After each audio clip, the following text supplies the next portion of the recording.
You're listening to the AFTERBUZZ TV network, now the largest new media platform on the web, and your #1 source for after-show entertainment. Very good, Keith.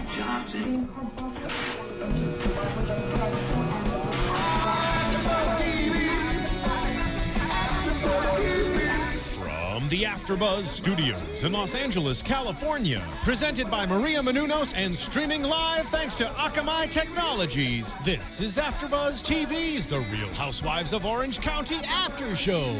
We'll break down tonight's episode and get you all the latest news and gossip. And now, another post-game wrap-up show for your favorite TV show. It's AFTERBUZZ TV's The Real Housewives of Orange County After Show. I love Hugh Jackman, and also this play. Have you ever seen it? Musical. Yeah, I have. I saw it a few years ago in New York. Actually, it was awesome. Oh, it must have been like Oh, the big. Was it on Broadway? It was on Broadway. Yeah. Oh, wow, fantastic. Yeah. What's up, everyone? Welcome. It's Real Housewives of Orange County, Season 9, Episode 7, Choke-Lahoma. Typical. I feel like that's something totally Vicki would say. Yeah. Anyways, I'm your host, Sterling Cates, and with me, I have Grant. Hello, everyone. Glad to be back. Thanks for having me again. Yay! No, Grant, you have to come every single episode. Well, it might happen. I'm saying that on there to make it a real thing. Okay. I'm putting it out there in the universe, and then now you have to come. Okay. So, sorry. Well, lucky for you, I love to discuss this show. So. Well, here we are. All right. Well, let's just get right into it. Yeah. So this episode, we had a little more than last week. I thought, kind of got some drama laid out on the table for next week. That's for sure. So it starts off with Shannon and Heather making their individual family Christmas cards, which is a huge production. And I loved it because I was one of those kids where I wanted to make this Christmas card, and I would have to have it go really over the top. And I mean, I wasn't even a good photographer, but I had my father get fully dressed, and it was really ridiculous. And I did that all the way up there, like when I was in college. I would come home and I'd be like, "All right, come on, we're taking a family picture, we're getting this done." And now I'm just too far, and it doesn't happen. But I always kind of viewed that Christmas card as like that has to be like a production. Yeah, I definitely think the Christmas card it's interesting to me how big of a deal it is in a lot of families. People have to have that perfect picture. Sometimes they include a little letter or whatever with updates for the family for the past year and everything. And it's really interesting. I mean, my family does a picture and we just send it out. But so I definitely got that whole thing. But I didn't understand the whole back lot. They have a different theme every year. And it was really funny that Shannon and Heather, even though they have so many differences, they were dealing with this situation the exact same. High stress, very micromanaging situation there. So that was interesting. So Shannon, I really liked the outcome of theirs. I thought Shannon looked really pretty. They just did it in their house on the steps. I mean, not taking away from the entry of that house as being beautiful or anything, but I feel like they could have done it maybe by a pool or something really in their property. I imagine they have gorgeous views of Newport Coast. Right. I imagine that it's like the home is palatial and has many columns and beautiful viewpoints. So, I mean, the staircase was okay, but I feel like if you have a grander home, you could really, really outdo yourself just at your own house. Exactly. But it did come, both pictures came good. What did you think of the theme that Heather had, the backstage? It was interesting. I don't understand how the backstage theme is relevant for their life, even though I know they're not on stage though. They're just, it's a reality TV show. So I thought it was interesting that their last year one was on the lot where they're building their house. I think the last one was on the beach, and then the year before that was on some type of lot. I don't know. It looked like from the hoedown. It did. Hoedown thing. And God bless Terry, because he just sits there and he's just like, he has fun with it, but he's getting bossed around the whole time. I think he loves being bossed around, though. Yeah, I think you have to be if you're married to Heather Dubrow. Right. And so, I mean, I was okay. I like that picture, but like, I was a little bit of a stretch backstage. I mean, it's not like Heather just stepped off, winning an Oscar this last year. Like she has an on-stage career. Or yeah, that makes it relevant. I like the theme though, because I always like even now and growing up as a kid, like all like the studio lights and like that would be definitely something like I would be all about, like loving that theme. But it was just kind of like if you're with the family, when the daughters is like 2 or 3 years old, like I don't know. Yeah, but it's interesting because these Christmas cards are definitely a status symbol for both Yes. Heather and Shannon and probably the other families on the show.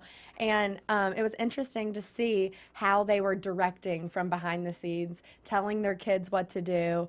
There was a part where Heather told her kid, she was like, if you ruin this, I'm going to be very upset. Like, how do you ruin the Christmas card picture? Like, Yeah, I know, right? Crazy. And I mean, I don't like the Kardashians, but I will give them credit for their Christmas cards because Right. they are pretty dramatic and hot. I do like and them. I feel like it's everyone always looks forward to the Kardashian Christmas card, and it's a huge deal.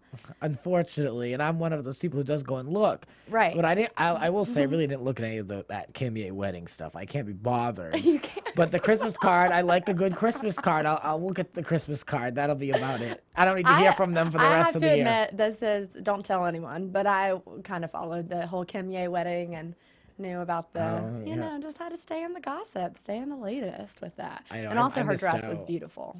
The picture I did see, she did look good. Yeah. Yeah. But I mean, a good wedding dress doesn't change who you are, you know? No. And I mean, should she even still be in white at this point? Yeah, that's interesting. Wedding number That's- 3, and she's how yeah. old? I thought the second is, I don't know. Maybe she should have gone with a pink or a. Yeah, well, anyway. Okay. Anyway, so before we get into more of the show, Maria, our good friend here, has a new book, The Every Girl's Guide to Diet and Fitness. So let's hear a little bit about that. Hey guys, Maria Menounos here, and I want to share my newest book, The Every Girl's Guide to Diet and Fitness, with you. Basically, every woman always stops me and asks me how I lost 40 pounds. So I decided to put it all in one book. Everything I did to lose 40 pounds step by step, and how you can too, is in here. I did it with no time, no money, and no willpower, and now I'm going to show you how to do it too. You can pre-order it on Amazon, Barnes & Noble, Target, Walmart, wherever books are sold, and it's out June 3rd. So I hope you guys love it. I hope it helps you in your weight loss journey, and please, please tweet me and update me on your progress at Maria Menounos. Thanks. This looks like a great book. And Maria looks great on the cover. Right. She Oh really my gosh, it looks does. amazing. I mean, that's an amazing And there's shot. recipes and just all sorts of good stuff in here to, you know, help you be I active. love her and, abs. Yeah, bikini season, everyone. Wow. Get with it. Get with the program. June 3rd. All right, so let's get back into the episode. We have Vicki, who goes to Oklahoma to help Brianna and Ryan pick out a house.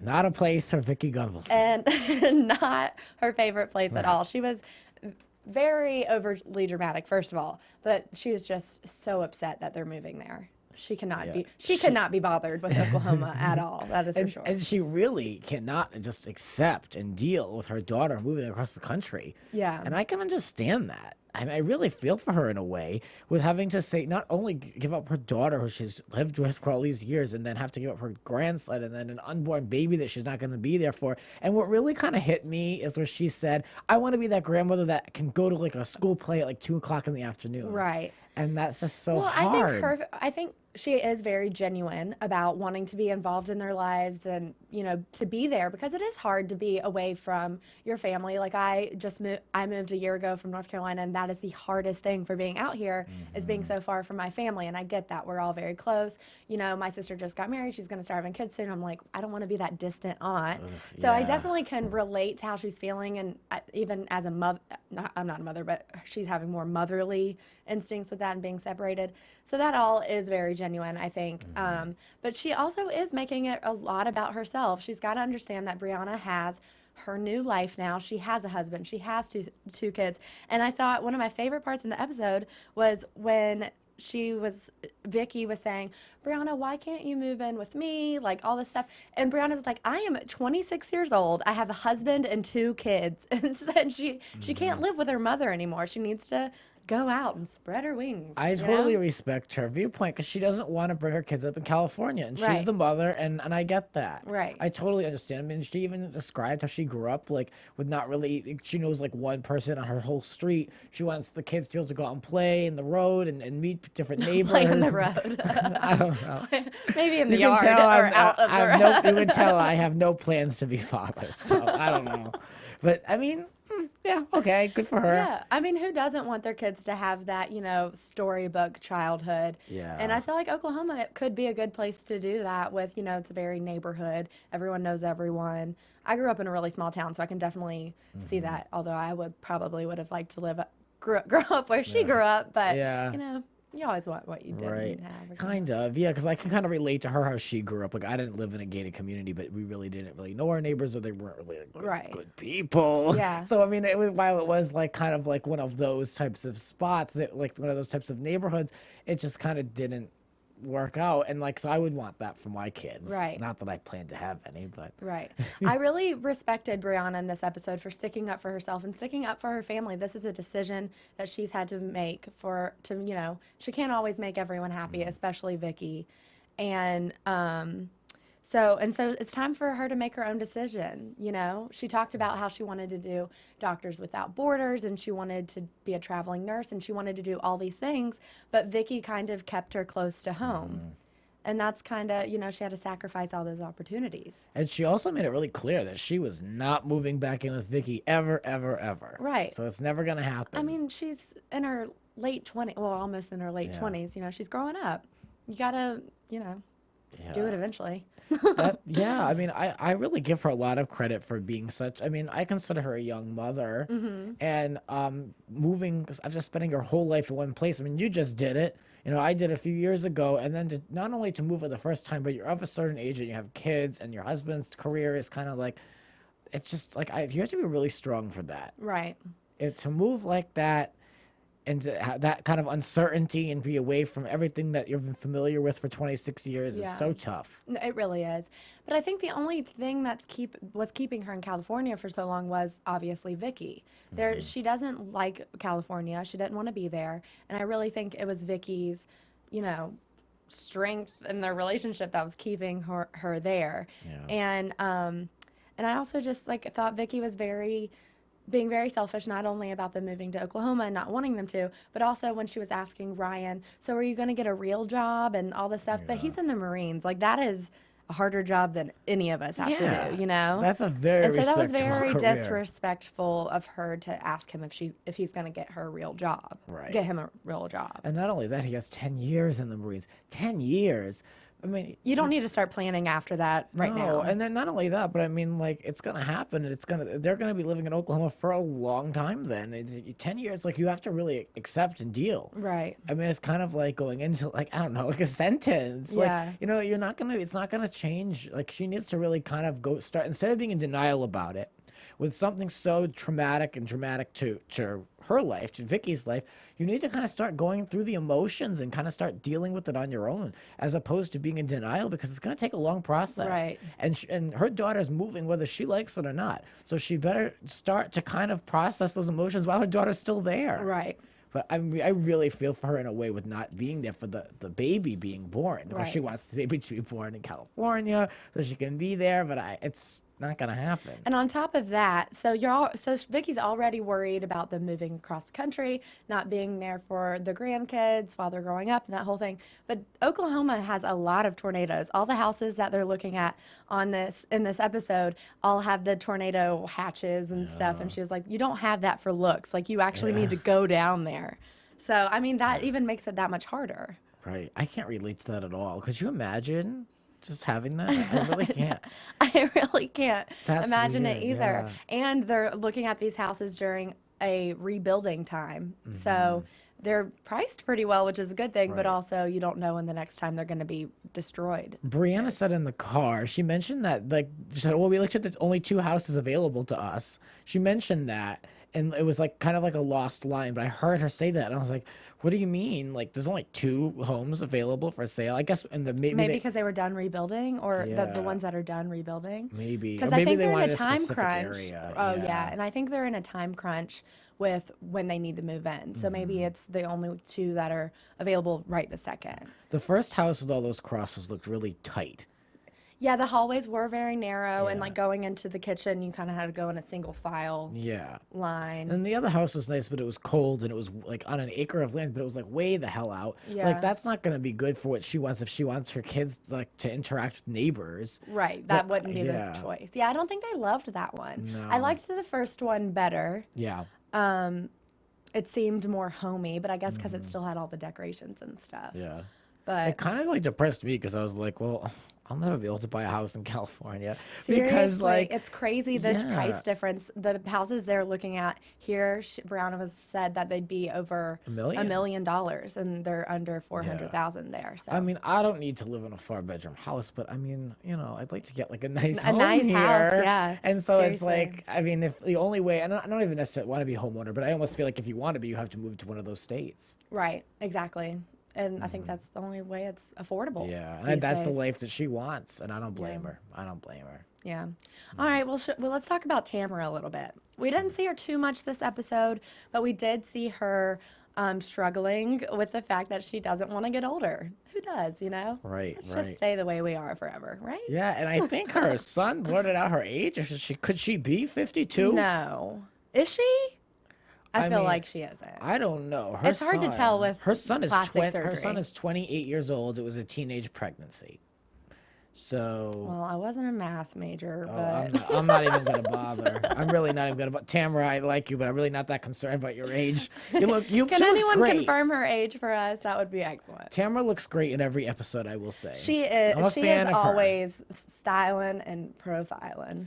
Yeah, I mean that gym, it's working for her. She's looking Yeah, good. well, she doesn't think that she's able to gain muscle, so that's why she went to the anti-aging doctor to see what she can do to Yeah. kind of keep her as young as possible for as long as possible. I can relate to her in that aspect because I can't like gain Okay, Grant, you are anything. not And so- aging. Oh, I thought you meant that Oh, you're aging. I was No, like, no plastic surgery in the near future for me.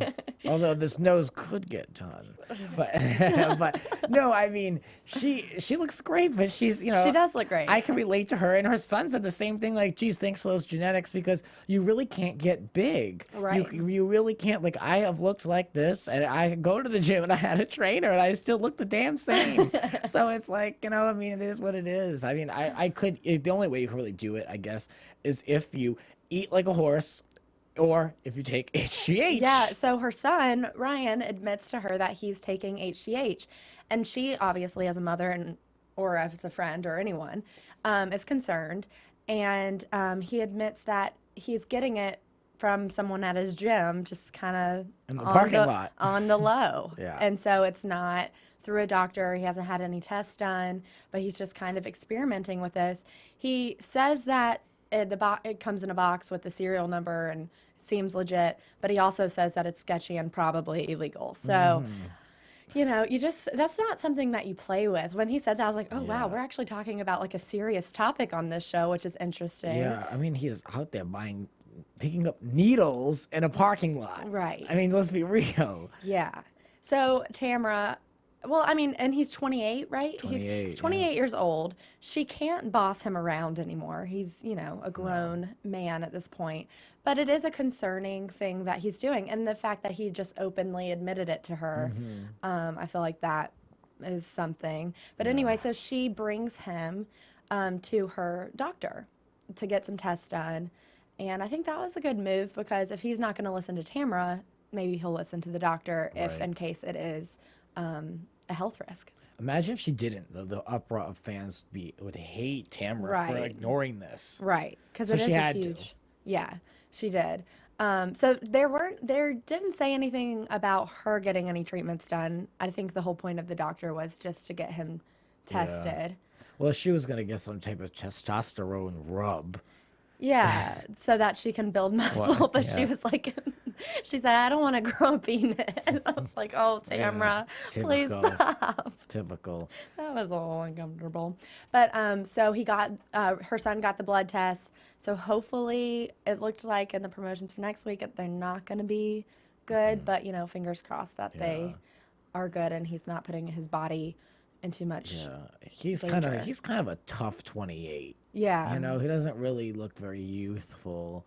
I mean, he hasn't gone through the easiest life, but I feel like he's definitely, and even Tamra kind of mentioned it, like he's had a lot of opportunities and things, but he just wants the easy way out of Right. dealing with everything. So I feel kind of bad for him in a way, because I do too. he's like, I feel like he's an example of a young kid who was a victim of a divorce and kind of really just kind of got like, you know, wasn't really Right. prioritized the way, you know, a child should be. Right, totally.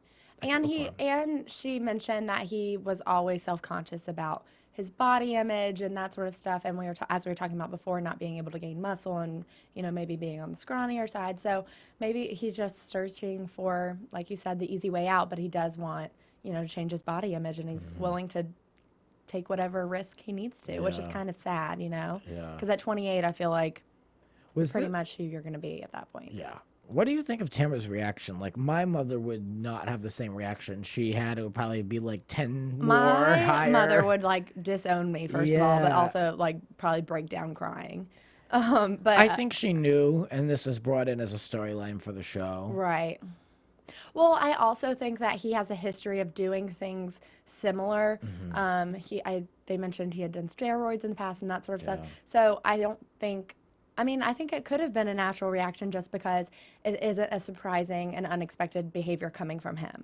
Yeah. And so I think she dealt with it the way she would, as though she's not surprised. I think you have a point there. I think Ryan's the type of kid that probably kept throwing curveballs at his mother his whole life. He was always Right. probably like getting like suspended or something was going on. There's always something going on with him. Yeah. So this was just the and- next thing. Right. And when you're a kid of divorce, it's kind of like always searching for ways to get that attention or get, because you want that attention as a kid. And maybe he just grew up that way, but I can't really comment because I'm not Yeah, really we sure. I But, don't know him personally, so we I don't. don't know. Okay, so we saw, moving forward, we saw Lizzie a few times in this episode. I still think with Lizzie, there's not really anything super interesting about her as far as storyline goes because she's not super connected. So I feel like they're finding ways to make her connected to the other women. And she's another one who goes out of her way to mention that she's trying to avoid drama and confrontation. Right. And we were hoping that she would be a very Right. drama provider. I mean, I'm really tired of hearing that. I mean, Yeah. everyone knows at this point what the Real Housewives franchise is, Right. what they're known for, how you stay on the show. You know, I mean, obviously, I don't want to see it, but we mention this every week. There's a lot of, contrived drama that's created. I don't want to see a lot of fake things, but I feel like for her to just keep being like trying to be like in the middle and like just be like so diplomatic and everything, it's just Right. not great. I'm just Right. not interested in that character. Right. And for someone who says they avoid drama, she's doing a very good job of, so she goes on a play date with Heather and then she goes to this makeup lesson at Shannon's, and that obviously is a huge drama thing. So to pretend that you're on both sides when we know that's not what the show's about, I feel like it's gonna cause some drama in the near future. But it's either that or they're just trying to insert her wherever they can, Yeah. And the makeup lesson, we don't have much to talk about with that just because Well, both, Danielle is kind of irrelevant. she is. Why is she on the show? What does she provide? She doesn't even have any like lines. I know it's Right. unscripted, maybe, but no, she doesn't do anything. She doesn't have any lines. She doesn't give her anything to do. She doesn't do anything. Like really, like Danielle. Next time, stay home. Really, Right. just don't even bother. Well, every time she's introduced, they just say she's Lizzie's friend. So maybe it was like in the agreement with Lizzie that Danielle Yeah. has to be there. It's kind of like her little sidekick. Yeah, I mean, don't but yeah, this know. is like her like third or fourth appearance. She's provided nothing. Like, Yeah. stop inviting her. Right. And the makeup lesson seemed really like more of an opportunity for Shannon to show off her house again. She really Yeah, takes yeah. any opportunity to do that. She's like, oh, and here's my movie theater, and here's my basketball court, like before the makeup lesson even started. So I feel like that was just an opportunity for her. But I agree with Lizzie. Like, I would go. I mean, I'm not going anywhere for a makeup lesson, which I thought was lame. But I mean, I would like to go to a nice house and check it out. Yeah, check so, it out. I mean, I will do and, that. and if you didn't know already, Lizzie's a beauty queen, and she loves Yeah. to remind us about Yeah. that. She's like, I don't need makeup lessons. I can put eyelashes on in my sleep. And Shannon only has a residential elevator in her house. She doesn't have a large one like Heather Dubrow does. Oh, yeah, of course. And she's too claustrophobic to get in an elevator anyways, but she just has one. For resale. Because who doesn't? Yeah, for resale purposes. I would love one. I really would. Oh, I would love an elevator. But I wouldn't want a tiny residential one, though, because if I'm going to use it, I'm going to use it to, like, bring up laundry and things I don't want to carry up staircases. If I have to be in, a telephone booth, I can't really take anything with me. You have to, like, put your laundry on top of your head or something in a basket. Yeah. I like that. Have you noticed that Shannon, they have this recurring thing with her where she's always on that phone in the kitchen. Yeah. Whether she's either like radioing to her kids, like on like the third floor corner. From that phone. Yeah, or she's on the phone with Heather. But I feel like that phone is like her like home base. Yeah. And they kind of slip it in there in most of the episodes that she's always using that phone. Right. And we'll talk about this later, but when Heather was like, "What are you doing tomorrow?" She's like, "I'm actually free tomorrow." Yes, Shannon, you are free. What else are you doing other than this show? To be completely honest. I was like, "What's on your schedule?" What do these women do? They don't work. They don't work. Well, Vicki does. Well, I know Vicki and Tamra do. Yeah. But I mean, like, all right. They just housewife around. Yeah. You know, real housewives. Okay, so anyways, with the makeup lesson and with the play date, it was really just an arranged thing so that they could talk about this whole Shannon and Heather drama. And so that's been happening ever since the chair incident from a couple of weeks ago, and then last week at the hoedown. This episode, a lot of the scenes that really gave us nothing. That play date scene really just kind of was like a recap of what happened. Right. And it's interesting that Lizzie was basically saying she was kind of like in the middle, but she wasn't playing both sides. And that's all I really predict in so many ways that's going to come and really like bite her. Hopefully, like for the show. For but, like, the show purposes, right. Yeah. But I mean, I feel like that really is like, and she's kind of put herself in the middle there, and they're both using her as a sounding board. Yeah. And I feel like she would be more loyal to Heather because Heather's a stronger force. She's been on the show. She would be smarter to side with Heather, for sure. But so then Heather reaches out to Shannon, to try to resolve some of this because obviously there is that tension.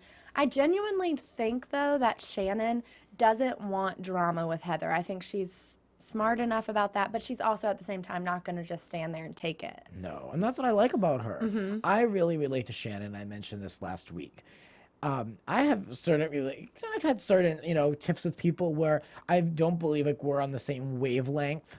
Where sometimes you just feel like, and Shannon mentioned this, like every time I talk to Heather, I feel like I just have to like put my foot in my mouth because I'm always saying something incorrect. And I have relationships like that with people because I'm someone that really kind of speaks my mind, and I really don't really, edit myself too much. So sometimes I'll make, like just generalize things, and like when people have to come along and like correct or ask answers and stuff, like I'm just kind of having fun. Like I don't really want to have to explain everything, and so you feel like you're kind of like almost being like in an interview with people where you have to watch what you're saying, right? And those people kind of just aren't on the same wavelength with me. And of course it's all different personalities. There are some people who are super headstrong and opinionated, then there are other people more laid back, and I just think these two are just never going to find that medium, right? And I think that it's hard to talk to anyone who is constantly looking down on you, which Heather does to everyone, and everyone has acknowledged that, every season of every episode of every season,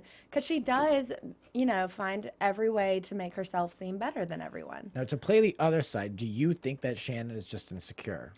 I definitely think that Shannon has a desire to just fit in, and I do think that that comes from either it's insecurity, or we know that she has some problems in her marriage, and she I definitely think that she wants some friends and she wants to be involved in something, and I think this show is a really great project for her to kind of do something with her life.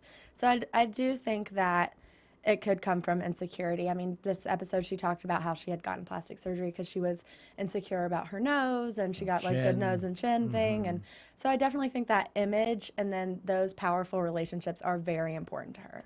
Yeah. No, this show definitely is like a big part of her life. I feel like now. this is her life now. I feel like for the past 11 years or whatever it is that she's been married, that's been her life. Or it's been more than 11 years, but I can't remember. But, that marriage has been her only focus because that's the only thing happening. So this is a good kind of outlet for her, I guess. Yeah. So they agree to meet to get drinks, and they talk about the chair incident. If I were one of them and I was going out, like I would have said, "Oh, which chair do you want?" as a joke, just to kind of break the ice. Yeah. Because like but that's just me. Those two are like going Well, in if too it was serious. Heather, that would have been really rude. But if it was Shannon, it would have been funny. Exactly, and that's what I would have done if I was Shannon, because I'm looking at it from her perspective. But how about those shots where they had to they showed them driving, and they had like a low angle shot of Heather like really like sternly driving down like the 55 or something, and it was really like so like they're like preparing for battle, and it was so They're preparing for it. they were preparing to discuss who that somebody sat in a chair weeks ago at Javier's at the Irvine Spectrum. Give me a break. And not only that, but they kind of built that up the entire episode. Even when they were getting their Christmas cards, they would find it, oh, I'm getting Christmas cards, but I can't believe that Heather did this. Like that, if you're that stressed about you getting Christmas cards, you're not thinking about Heather or even the other way around. But they talk about that, and they talk about her being late to the hoedown last week, and they talk about all of the things that kind of are fueling the fire between them, or the tension, or whatever. And I think at the end of the day, the bottom line on Heather's side, I think that her biggest problem with Shannon is that she knew Shannon first. She introduced Shannon to all of her friends, and now Shannon is being friends with Heather's friends without Heather.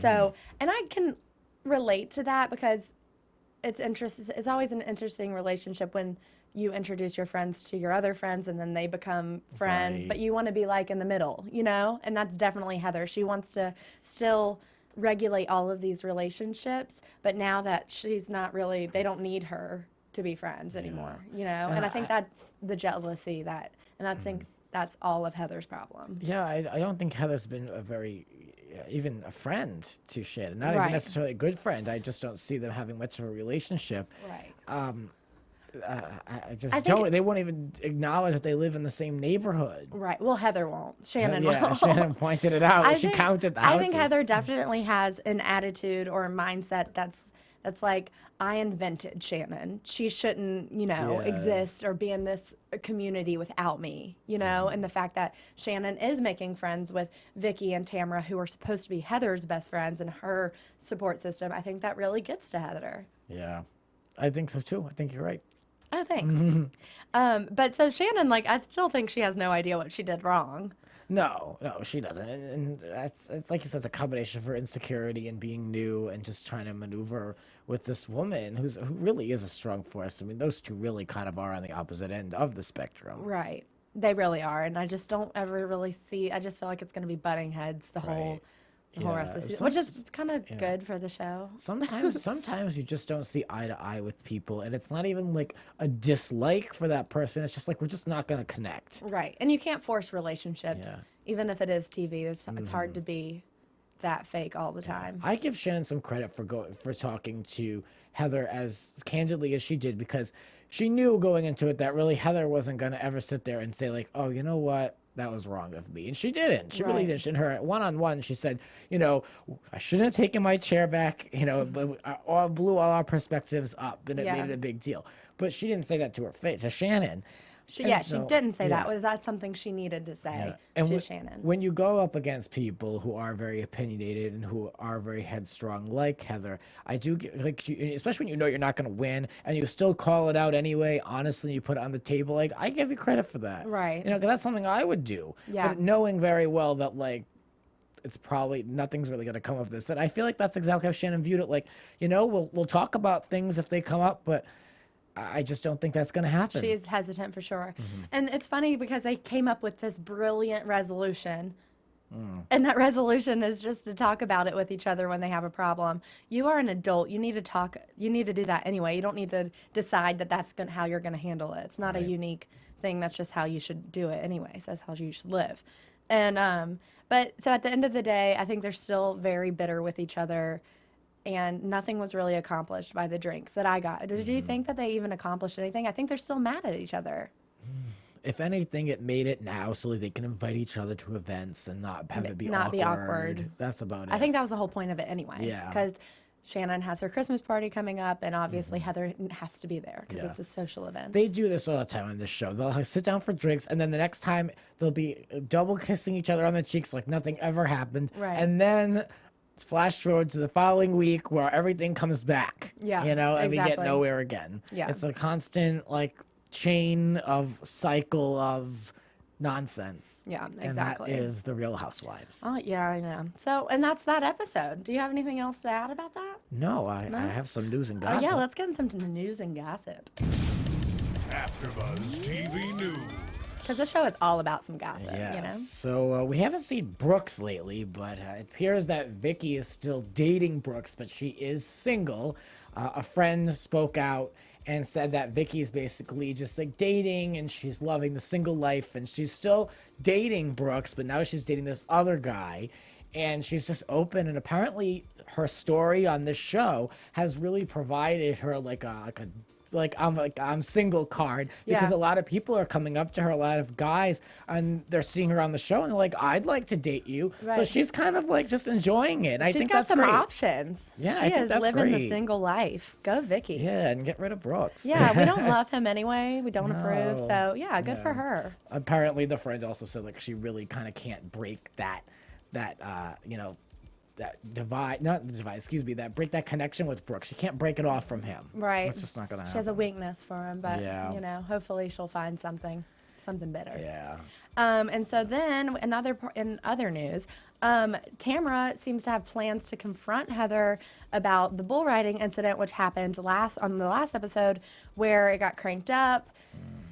The episode showed that Heather was behind the whole thing, but I'm assuming that Tamra finds out that Heather was responsible for it because she got injured. She fell off, and it could have been really dangerous. This guy is the operator is in jeopardy of like losing his job and that whole thing. So Tamara basically said like she was like, you blame the right operator, like that's completely BS. Like Right. she really like, and I don't blame her for calling her out about it either because Right. that was ridiculous. that is, I mean, you can't like risk someone's well-being and their physical No. health in order just to get back at them for Yeah. doing something. And Heather was so. stupid in that situation because she lied about it, and then now obviously it's gonna come You're out. on national television. Yeah. You can't do something on TV and then lie about it later. Yeah. I mean, she could have avoided all of this. Yeah. Even if she wasn't like sincere, she could have ran up to Tamra, helped her up, and said, "I'm so sorry. I was trying to be funny. It was stupid of me." Like, and then that way you diffuse the situation. Immediately. Yeah, exactly. Whatever. Well, anyway, speaking of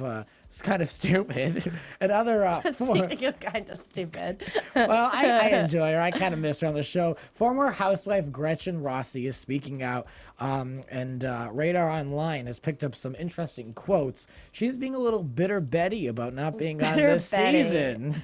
She says that her and her beau Slade, they're both really happy to be away from the negativity and how toxic the show was. Right. She was a big part of all that Right. toxicity. Exactly. But she, It seems a little less toxic now that she's not on the show, which is interesting. Right, So- yeah. And then she goes on to say, as a woman, I am all really about empowering other women, so it just isn't that kind of forum anymore, she added.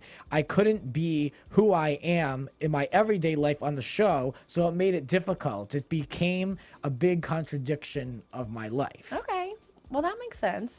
I can But see that. She also has gone after Tamra, and apparently she was somehow putting in her 2 cents regarding Tamra's custody battle. Right. So, I which mean, is she's low. continuing the drama even though she's not on it. She wants to Right. stay relevant.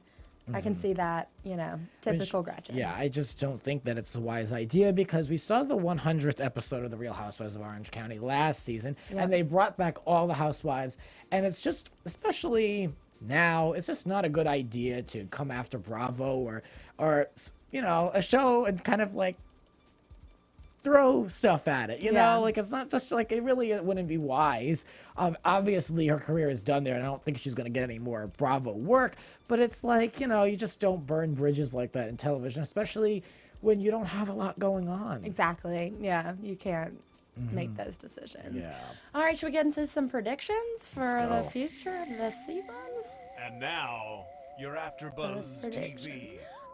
Okay, so we see that there's something going on at Shannon's holiday party between Heather and Tamra. I'm really hoping that it's going to be this confrontation about their bull and that sort of stuff. But also it seemed a little bit that Eddie is going to get involved.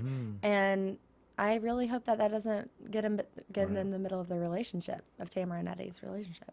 I wonder if anyone at this party is going to get scary angry. Oh, God. Like at the chair incident. Hysterical. Nobody. I don't think anyone on this show has ever been hysterical. Yeah. I mean, scary, angry. You watch the Real Housewives of Atlanta. You've got 7-foot Nene Leakes coming for you. That's scary, angry. That is scary. This is like you sat in my chair when I was in the bathroom. Oh my gosh. Get the hell out of here.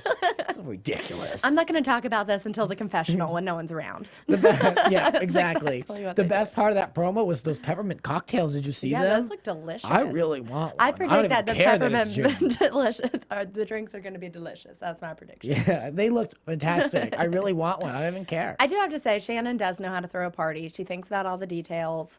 It's going to be a Right. great party, but hopefully the drama doesn't ruin it. What's your prediction? I honestly don't remember much of that promo when Yeah. I watched it. Well, that was pretty much it. The drinks, the it was peppermint jumping, drinks. Yeah, I Yeah. predict the party will be good, and I predict that it's going to spawn a whole new, and hopefully it will. It's going to spawn a whole new like leg of drama regarding Heather. So Yeah. that way we don't have to keep going back to Javier's in the chair. Yeah. Now we'll have a new. We thing. need some more meat to deal Yeah. with here. And Shannon and Tamra could bond over this incident that goes down at the Yeah. party. Yeah, a friendship could be and blossom here. Grant, where can the people find you? You can find me on Twitter and Instagram at Grant Michael R. Yay! Thank you so much for tuning in. Please go on iTunes, rate and download 5 stars, review us online. We love talking to you guys. Yes. You can find me on Twitter and Instagram at Sterling Cates, and we'll see you next week. From executive producers Maria Menounos, Kevin Undergaro, Phil Svitek, and the entire AfterBuzz TV staff, we would like to thank you for listening to the AfterBuzz TV network. To watch or listen to other after shows and post comments or questions, be sure to visit AfterBuzzTV.com. I'm Sir Richard Wentworth, and this has been a presentation of AfterBuzz TV. Buzz you later. The views expressed herein are those of the hosts only and do not necessarily reflect the views of AfterBuzz TV or its owners or principals. Thank you for watching AfterBuzz TV on YouTube. For more of your favorite after shows and interviews, subscribe to our channel here, and be sure to share your opinion on the episode in the comment section below here. We'd love to see what you guys are buzzing about. Thanks again. Buzz you later.